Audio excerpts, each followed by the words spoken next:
The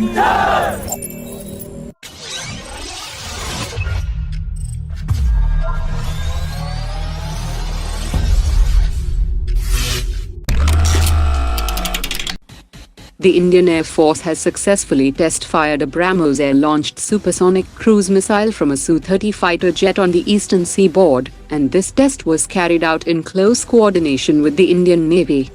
The target was a decommissioned Indian Navy ship, and the Brahmos ALCM hit the target with high accuracy and precision. INS Delhi, the lead ship of Delhi-class guided missile destroyer of the Indian Navy, has successfully conducted a maiden Brahmos missile firing from an upgraded modular launcher, and has demonstrated long-range strike capability of Brahmos, along with validation of integrated network-centric operations from frontline platforms. India's private sector firm SSS Defence has announced that the company has delivered AK-47 upgrade kit to the Indian Army's Special Forces. The Special Operations Peculiar Modification Package of SSS Defence was demonstrated and tested by an Indian Army Para-Special Forces unit under the Southwestern Command, and was found to be superior to a rival package offered by an Israeli firm Fab Defence.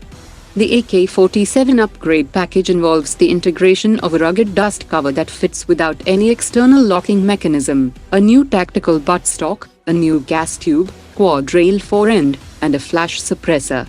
This allows an optic to be mounted along the full-length rail, along with an underbarrel grenade launcher on the bottom rail. The package will also lower the recoil significantly.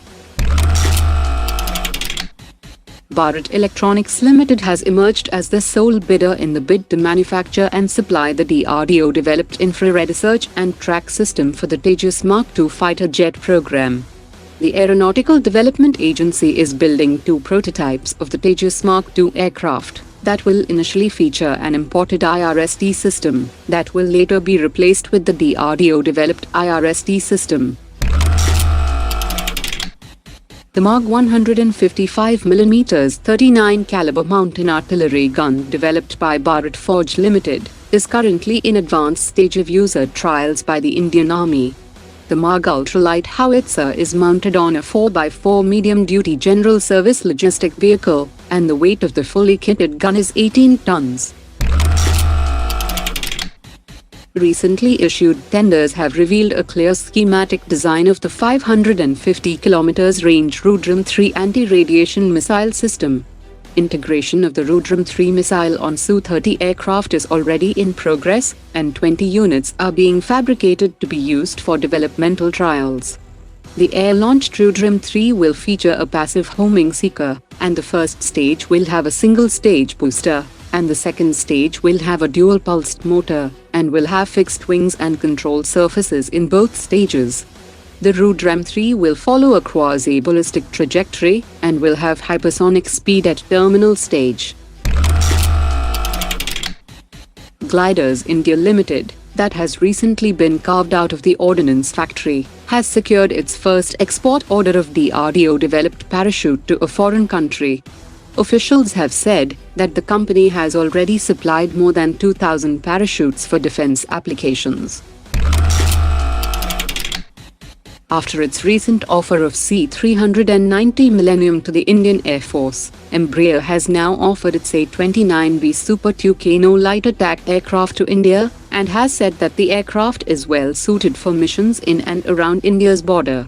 The Super Tucano has 5 hardpoints for carrying a maximum external payload of 1,500 kilograms, that includes guided air-to-air and air-to-ground missiles, and is also equipped with 2 wing-mounted 12.7mm machine guns. Garden Reach Shipbuilders has achieved another significant milestone by undertaking docking of the 110-meter large survey vessel at its dock number 2. This feat has transformed the unit into a full-fledged independent yard to accomplish docking activities of similar large ships in the future, for meeting the maritime requirements on India's eastern seaboard.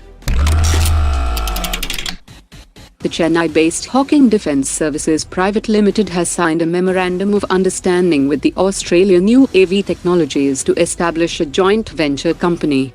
The joint venture will enable technology transfer, joint research and development, and licensed manufacturing of unmanned systems, and these cost-effective solutions and services will be available to Indian defense services and global customers.